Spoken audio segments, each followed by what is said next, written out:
सद्गुरुनाथ महाराज की जय. ज्या ज्या ठिकाणी मन जाय माझे, त्या त्या ठिकाणी निज रूप तुझे. मी ठेवितो मस्तक ज्या ठिकाणी, तेथे तुझे सद्गुरु पाय दोनी. गुरुर्ब्रह्मा गुरुर्विष्णू गुरुर्देवो महेश्वरा, गुरु साक्षात् परब्रह्म तस्मै श्री गुरवे नमः. शान्ताकारं भुजगशयनं पद्मनाभं सुरेशं, विश्वाधारं गगनसदृशं मेघवर्णं शुभांगं, लक्ष्मीकान्तं कमलनयनं योगिभिर्ध्यानगम्यं. वन्दे विष्णुं भवभयहरं सर्वलोकैकनाथं. सद्गुरुनाथ महाराज की जय. सद्गुरु परम पूज्य कस्तुरे महाराज की जय. जय श्री कृष्ण, जय योगेश्वरा, नमो नारायण. आज आपला अध्याय 20वा आपण घेतो आहोत आणि ह्या 20व्या अध्यायामध्ये आधीच्या पद्धतीप्रमाणे पहिल्यांदा वाचन करू. वाचन झाल्याच्या नंतर त्यातला सारांश जो आहे किंवा बोध जो आहे, संदेश जो आहे, तर तो संदेश आपण समजून घेऊ की याच्यातून हा बोध दिलेला आहे म्हणून. श्री गणेशाय नमः. जय जयाजी सद्गुरु मूर्ती, अनुपम्य तुझी अगाध कीर्ती. चुकवी जन्म मरणांती, हे ख्याती अनुपम्य. भावार्थ पाहिजे निका, व्यर्थ नको हे लापणिका. जेवी गंगा मन कर्णिका, क्षय करी पापा ते. जेवी अग्नी स्फुल्लिंग पाही, भस्म करी सर्व तृणवळई. तैसा सद्गुरु मंत्र पाही, भस्म होई पाप समूह. ऐसे असो हे सद्गुरु, तया माझा नमस्कारो. शिरी ठेवा वरद करो, जेणे भव पारू होय माझा. आता ऐका भाविक जन, कथेसी द्यावे अवधान. येथीचे ग्राहिक कोण कोण, त्यांचे श्रवण करावे. येर अभाविका चाड नाही, व्यर्थ न पडावे प्रवाही. जे जे असेल जयाचे दैवी, तेची नवाई भोगूत. तोची भावार्थ निका, प्राकृत भाषेत टीका. भावार्थ बळे ऐका, म्हणे दासानुदास. श्लोक. श्रीकृष्ण उवाच. भूय एव प्रवक्ष्यामि, शृणु सर्वांग सुंदरी. मलिम्बुचकृतं स्नानं, फलम् अद्भुतकारणं. सौराष्ट्रे सुजने देशे, वृक्षछाया विवर्जिते. खेट खरवट संयुक्ते, श्वखरोग समन्विते. टीका. विष्णुवदे लक्ष्मी ते, मलमहात्म्य अति अद्भुत. जे सुखदायक सर्वांते, श्रवण करी यथार्थ. सौराष्ट्र देशाची ठाई, झाली असे अपूर्व नवाई. तेची कथा तू ते सर्वही, ऐक एकाग्र शुभानने. तो देश परम कंटक, कोठे न वृक्ष मिळे एक. छाया नाहीच कोठे देख, बैसावया पांथस्था. वस्तीसी ग्राम न मिळे सर्वथा, तेथे पक्षी श्वापदांची कोण वार्ता. ऋषी समुदाव पाहता, तोची तत्वता न दिसे. ऐसा तो देश कुलक्षण, तेथील एक नगर विस्तीर्ण.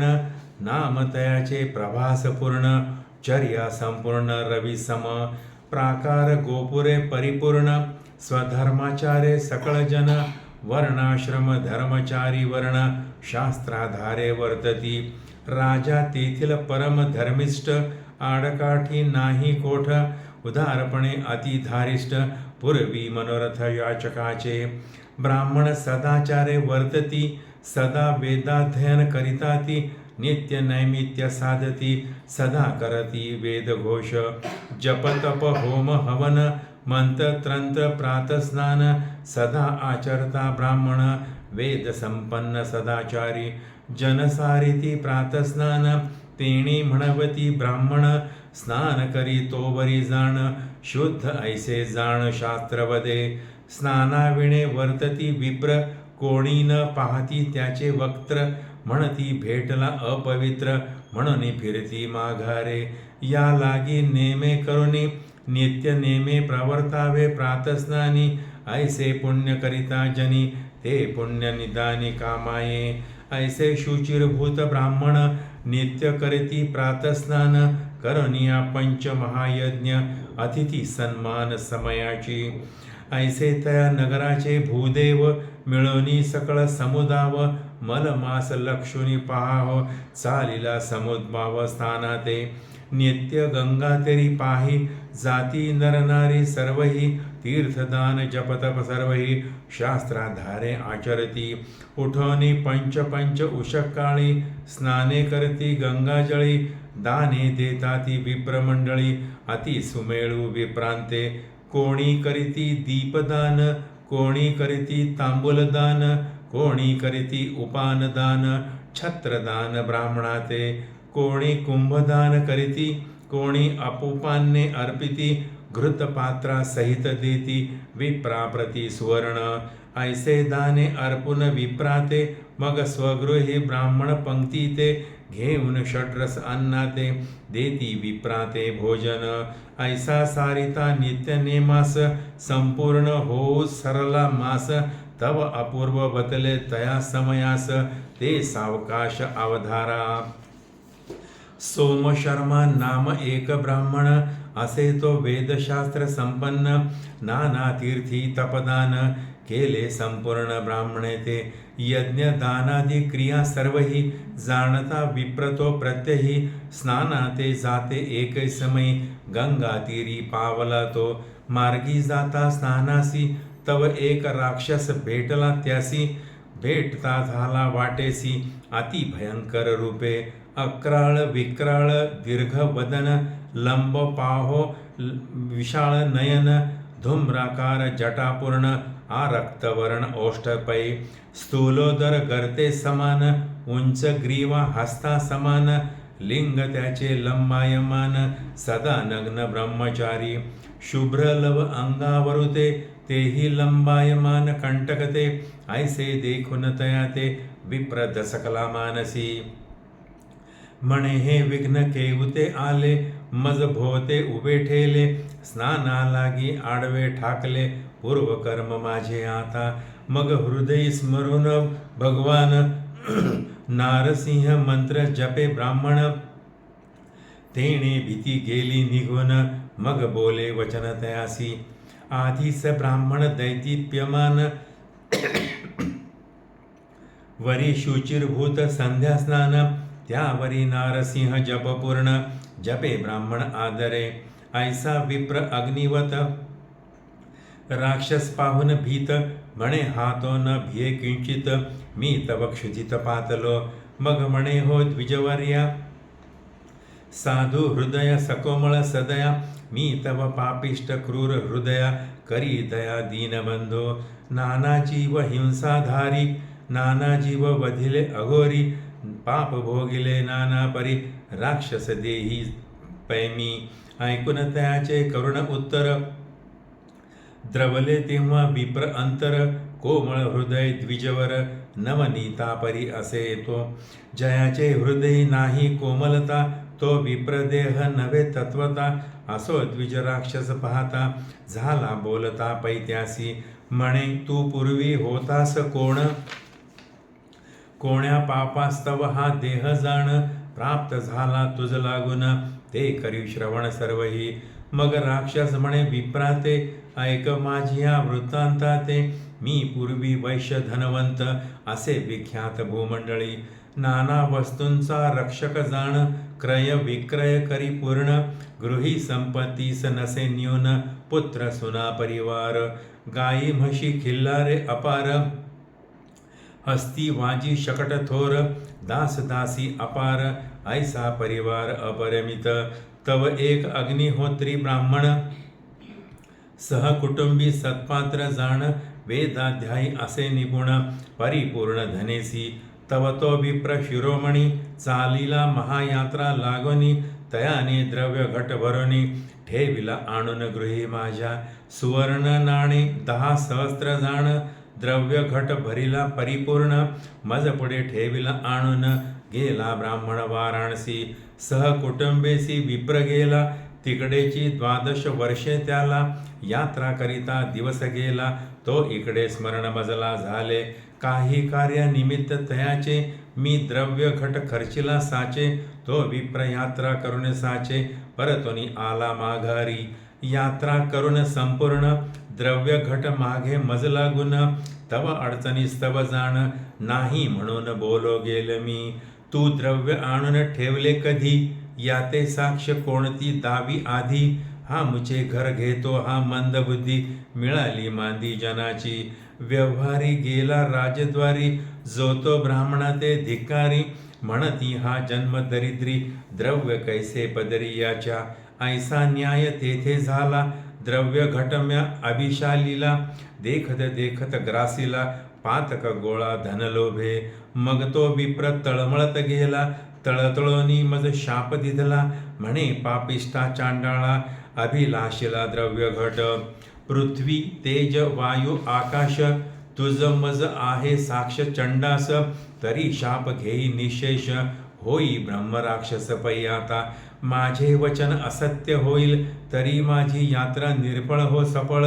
ऐसा बोलिला करुण तळमळ, विप्रे प्राण त्यागिला. धनलोभे मेला द्विजवर, मी राक्षस झालो साचार. ऐसा माझा प्रकार, झाला साचार द्विजवरा. परक्याचे द्रव्य अभिलाषिले, ते आप्तवर्ग खाऊन गेले. शेवटी मज व्यसन प्राप्त झाले, भोगणे आले दैत्यदशे. या लागी दुसऱ्याचे अभिलाषिता, सौख्य नाही तत्वता. शेवटी भोगणे लागे अवस्था, न सुटे सर्वथा निर्धारे. आता प्रार्थना ऐका, परोपकार करी निका. मज धाडी परलोका, तारक नौका तू होई. ऐसे म्हणता ते क्षणी, द्विज बोले प्रसादवाणी. म्हणे मलमास स्नानादी, मास एक नेम केला. तया मी 7 दिनाचे, उदक तू ते अर्पितो साचे. ते पुण्य प्राप्त होईल नेमाचे, घडो त्याचे फळ तुझ लागी. ऐसे वदून ते वेळी, उदक भरलेसे अंजुळी. म्हणे तुझ सफळ हो तात्काळी, हो उद्धार ये वेळी. वदन घातले उदक, तव नवल वर्तले एक. विमान आले तात्काळिक, अति लखलखित तेजस्वी. माझी बैसले विष्णुदूत पाही, राक्षस केला दिव्य देही. तात्काळ विमानी बैसवला तोही, उद्धरून नेला वैकुंठा. तव तो राक्षस जाणा, स्थविता झाला विप्रराणा. वारंवार लागे चरणा, केली उद्धरणा दयानिधे. जय ज्याजी विप्रमूर्ती, अगाध अनुपम्य तुझी कीर्ती. पुण्य वेचून मज प्रती, गुरुमूर्ती उद्धरिले. ऐसा स्तुतिवाद करुनी, तात्काळ गेला विष्णू भुवनी. ऐसे मल महात्म्य कथनी, घातले श्रवणी श्रोतियांचे. म्हणून मल महात्म्य अगाध थोर, भावे आचरो नारी नर. करा आपल्या जन्माचा उद्धार, विनवी किंकर संतांचा. स्वस्ती श्री मलमाहात्म्य ग्रंथ, पद्मपुराणीचे संमत. मनोहर सुत विरचित, विशंतितमोऽध्यायः गोडः इति विशंतितमोऽध्यायः. श्रीकृष्णार्पणमस्तु.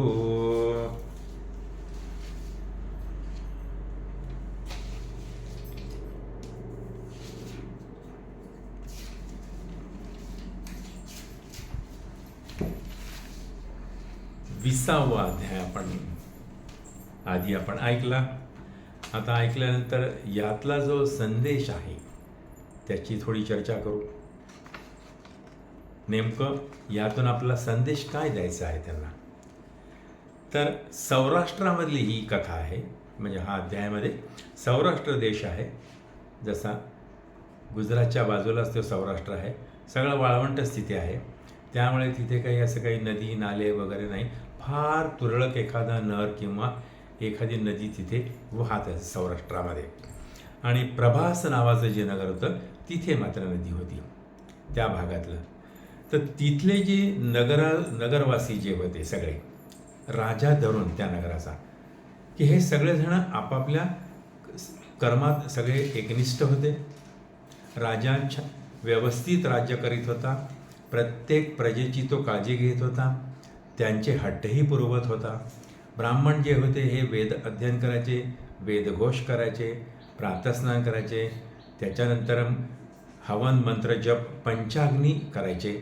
वैश्य जे होते हेही सचोटीनं सगळा व्यवहार करायचे. क्षत्रिय सर्वांचं रक्षण करायचे आणि शूद्र खूप सेवाभावानं सेवा द्यायचे. असं ते नगर होतं. ते आता ह्या नगरामध्ये तिथलं एक वैशिष्ट्य असं होतं की ब्रह्मवृंद जे होते तर ते मात्र पहाटेच उठून स्नान करायचे. त्यांचं त्या गावातलं एक वैशिष्ट्यच होतं की सूर्य उगवला तर त्यांचं सगळ्यांचे त्या ब्रह्मवृंदांचे सगळ्यांचे स्नान झालेले असायचे. एकही तसा बिना स्नानाचा सूर्योदयाच्या नंतर भेटायचा नाही. जर कोणी दिसलाच तर हे लोक त्याला सामोरी न जाता माघारी निघून जायचे. कारण अपवित्र ब्राह्मणाचं तोंड पाहू नये असं ते त्या नगरामधले लोक म्हणत असत. अशा त्या ठिकाणी तिथे सोमशर्मा नावाचा एक ब्राह्मण राहत होता. आता ह्या सर्व ब्राह्मणांप्रमाणे त्या ब्राह्मणाप्रमाणे हाही प्रातस्नान करायचा आणि त्याचं स्नान संध्या जप होम दान सगळं जे आहे ते व्यवस्थिशीर करायचा. असं करता करता करता की एक वेळेस त्या काळामध्ये पुरुषोत्तम मास आला, म्हणजे मल मास आला, हा अधिक मास आला. अधिक मास आल्यानंतर मग ही तर पर्वणीच असते. आधीच हे पहाटे स्नान करणारे, त्यात पुरुषोत्तम मास, मग तर विचारायलाच नको. मग हे सगळेचे सगळेजण तिथे स्नानाला जायचे पहाटेच पंच प्रातःकाळी. म्हणजे त्यावेळेस असं होतं की सूर्य उगवण्याच्या अगोदरच त्यांचं स्नान होऊन जायचं प्रातःकाळी. आणि हे सगळेजण तिथे स्नान झाल्याच्या नंतर आधीच विद्वान लोक, त्यात कर्मठ लोक, त्यात ज्ञानी लोक, तर त्यामुळे कोणी तिथे दीपदान करायचं स्नानानंतर, तर कोणी तांबूल दान करायचं, कोणी उपान दान करायचं. उपान दान म्हणजे चप्पल बूट कोणाला तरी ती द्यायची. कोणी छत्री दान करायचं, कोणी कुंभ दान करायचं, कोणी अपूप म्हणजे हे अनारसे दान करायचं, तर कोणी भांडं भरलेलं तूप जे आहे हे द्यायचं, तर कोणी सुवर्ण दान करायचं. जो तो आपापल्या क्षमतेप्रमाणे, आर्थिक क्षमतेप्रमाणे आणि ऐपतीप्रमाणे हे सगळं तो दान करायचे. असं करता करता हा मलमास आता जो आहे ना, हा पुरुषोत्तम मास संपत आला. इथे त्यांनी असं विशेष म्हटलं की ते लोक स्नानानंतर पंचयज्ञ करायचे. पंचयज्ञ म्हणजे आपण याची मागे चर्चा केली. आपल्यापैकी आता सगळ्यांना माहीत झालं असल्यामुळे आपणही आपल्या घरी निश्चितच करत असू, कारण 2-3दा हा शब्दप्रयोग येऊन गेला आहे. म्हणजे कावळा, कुत्रा, गाय,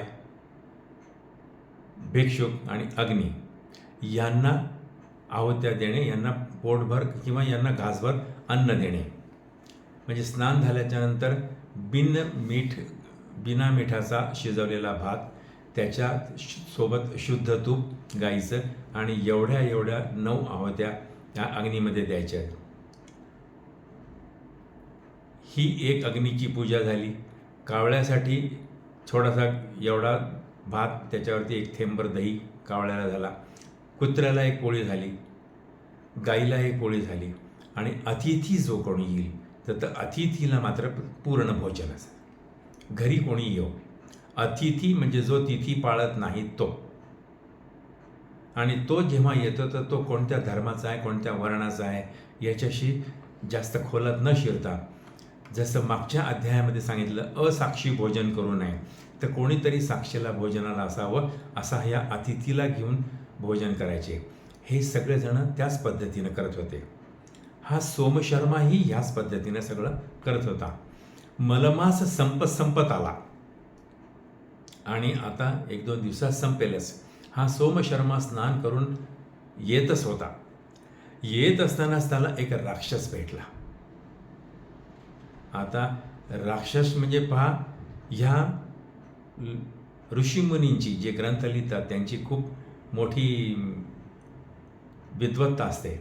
आतापर्यंत जेव्हा जेव्हा असं काही झालं तेव्हा पिशाच्च भेटलेले आहेत आणि आता राक्षस भेटलेला आहे. तर राक्षस आणि हे पिशाच्च हे काही खरोखरचे तसे राक्षस किंवा पिशाच्च नाही आहेत, ह्या वृत्ती आहेत.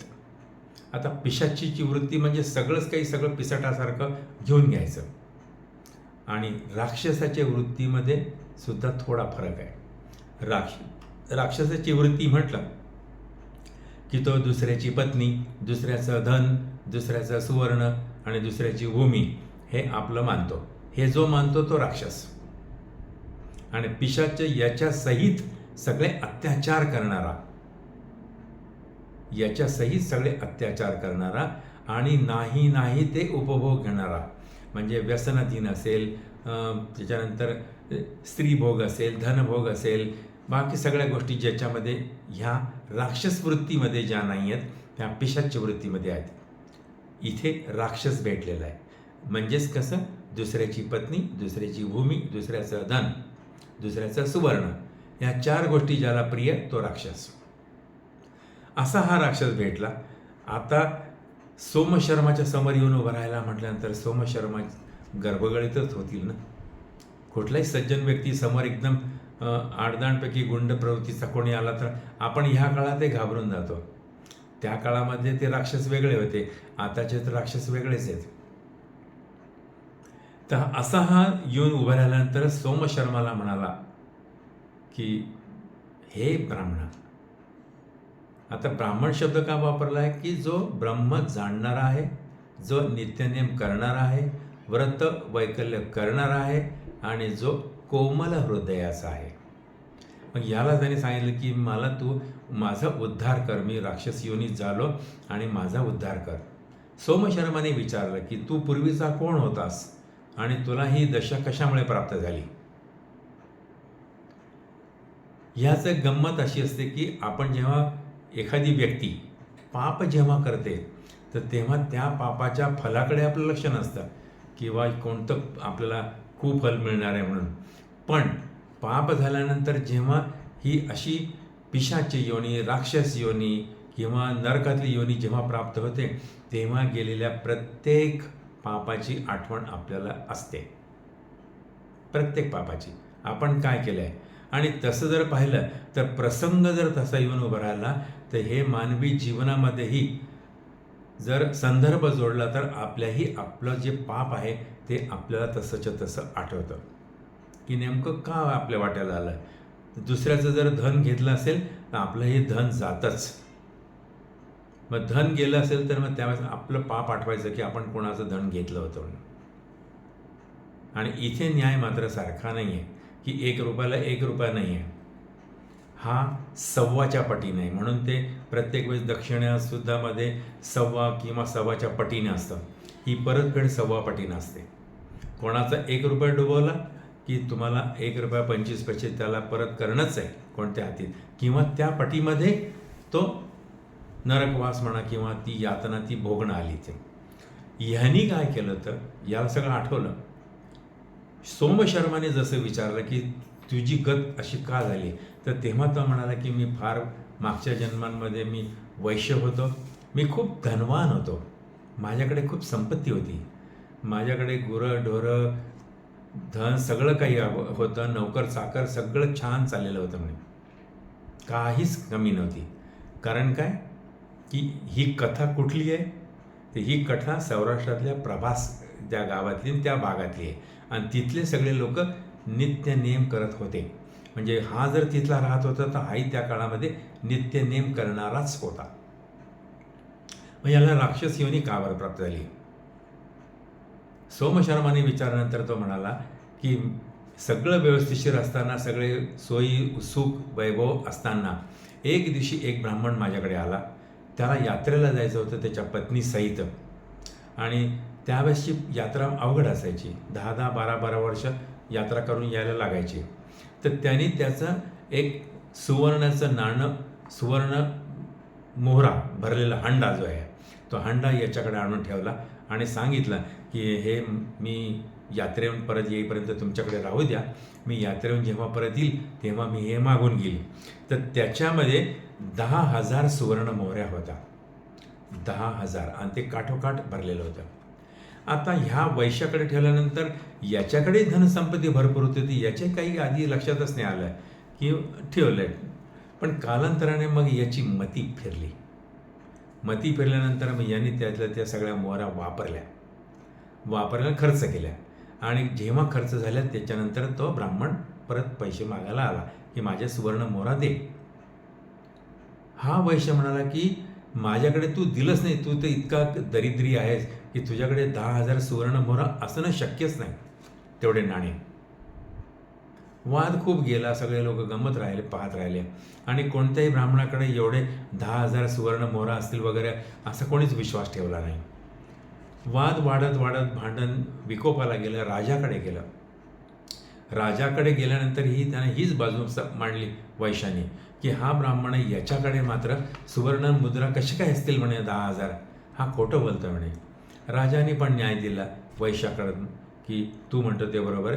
ब्राह्मणाला त्याने तिथून काढून दिलं की तू खोटं बोलतोयस आणि तुझ्याकडे इतकं सुवर्ण नाणं असणं शक्यच नाही. ब्राह्मण आणि हा वैश्य राज दरबारातून बाहेर आले. बाहेर आल्यानंतर मग त्याने तळतळून शब्द दिला की मी जरी तुला साक्षी वाटत नसलो, त्यावेळेस मी जरी तुला काही साक्ष असं देणं असं काही वाटलं नसलो, तरी पण ही पृथ्वी, हा अग्नी, ही वायू आणि हे आकाश, हे 4 जण जे आहेत हे ते साक्षी आहेत म्हणे की मी तुला ते धन दिलं होतं. ज्यावेळेस हे धन दिलं त्यावेळेस आपण दोघंही पृथ्वीवर उभं होतो आणि ह्या पृथ्वीनंच, ही पृथ्वी साक्षी आहे की तुला मी धन दिलं. हा जो आजूबाजूचा जो वायू आहे हाही त्यावेळेस होता, हाही साक्षीदार आहे. आकाश जे होतं तर त्या आकाशाखालीच आपण उभं होतो, तिथेही आकाश साक्षीला होतं.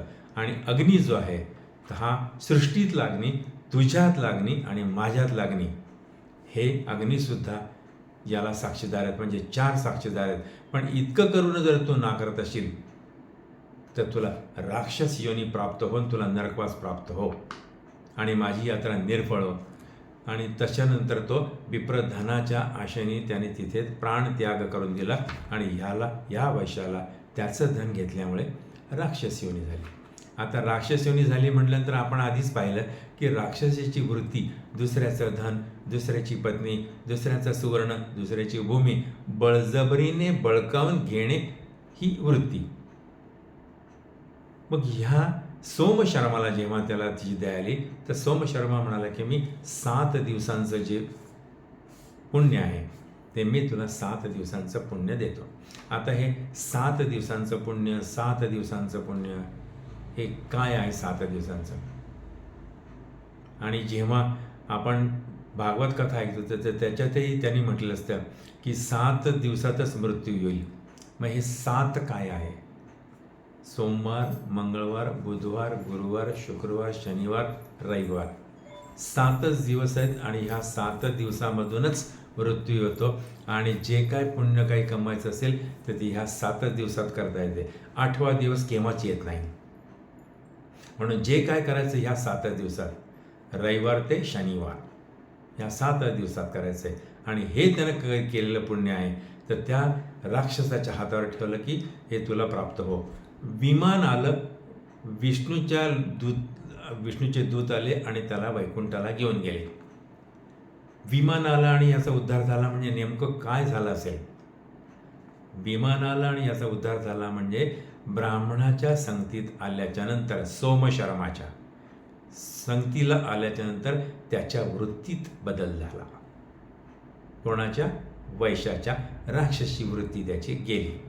आणि ही राक्षसी वृत्ती सुवर्णामध्ये ही अधिक आहे. कारण कलीने जेव्हा विचारलं होतं परमात्म्याला की मी कुठे राहू, तर तेव्हा परमात्म्याने सांगितलं होतं की तू सोन्यामध्ये राहा. आणि मग कलीने विचारलं होतं की मी दुसऱ्या अजून कोणत्या ठिकाणी राहू, अजून एखादं ठिकाण मला सांग म्हणे. सगळ्यांकडे सोनं असेल असं काही नाही म्हणे, मग मी कुठे राहू. तर तेव्हा त्याने सांगितलं होतं की तू स्त्रियांच्या केसात राहा. म्हणून आज जेवढे काही सौंदर्य प्रसाधन आहे तर ते सुवर्ण नाणे किंवा दागदागिने नाही आहेत, केश रचनेवरतीच कलियुग चालू आहे. कारण तो कली त्याच्यात आहे केसांमध्ये. मग हा जो वृत्तीत बदल झाला, सुवर्ण कोणाचंही घेतलेलं असेल, इथे तर सज्जन गृहस्थाचं आहे, या आपल्याच घरातल्या स्त्रीचं जरी स्त्री धन सुवर्ण जरी घेतलं तरी ते 3 पिढ्यापर्यंत भोगावं लागतं. राक्षस योनीतच भोगावं लागतं, राक्षस होऊनच राहावं लागतं. म्हणून कधीच कोणाचं धन घेऊ नये. आणि हे कायम लक्षात ठेवावं की ही पृथ्वी, हा वायू, ह्या आकाश आणि आपल्यातला अग्नी हे 4 जण साक्षी, प्रत्येक याला गोष्टीला साक्षीदार आहेतच. प्रत्येक कर्माला साक्षीदार आहेत. मग जसे पुण्याला साक्षीदार आहेत तसे ते पापालाही साक्षीदार आहेत. हे महती सांगणारा हा अध्याय आहे. असं समजू नये आपण की कोणीच तर नाही पाहते, असं नाही. हे 4 जण कायम आपल्याकडे लक्ष ठेवून असतात. म्हणून पाप न करता पुण्यच करावं. आणि हे जे स्नानाचं महत्त्व सांगितलंय तर ही शरीराची पवित्रता आहे. स्नान केल्याच्या नंतर मन जे चंचल आहे तर ते थांबतं आणि ते प्रसन्न होतं. म्हणून बघा तुम्ही, नदीच्या ठिकाणी, वाहत्या पाण्याच्या ठिकाणी गेलो आपण की मन प्रसन्न होऊन जातं आणि त्यावेळेस मनात विकार येत नाहीत. समुद्रकिनारी गेलो, मनात विकार येत नाही, कारण त्या लाटा उच्चांबळलेल्या असतात. अशा तऱ्हेने वाहत्या पाण्याच्या प्रवाहामध्ये मनाचं जे आहे ते चंचलत्व त्याच्याबरोबर वाहून जातं आणि मनाची प्रसन्नता वाढते. म्हणून स्नानाचं जास्त महत्त्व आहे. आणि ह्या वेळेस साक्षीला हे 4 लोक असतातच, पृथ्वी, वायू, अग्नी आणि आकाश. पाप करताना या चौघांकडेही आपल्याला लक्ष ठेवावं लागेल. आणि ही सावधानता बाळगण्यासाठी, सावध राहण्यासाठी हा महत्त्वाचा संदेश आपल्याला दिलेला आहे. इथे आपण थांबूयात. सद्गुरुनाथ महाराज की जय. सद्गुरु परमपूज्य कस्तुरे महाराज की जय. जय श्रीकृष्ण, जय योगेश्वरा, नमो नारायण.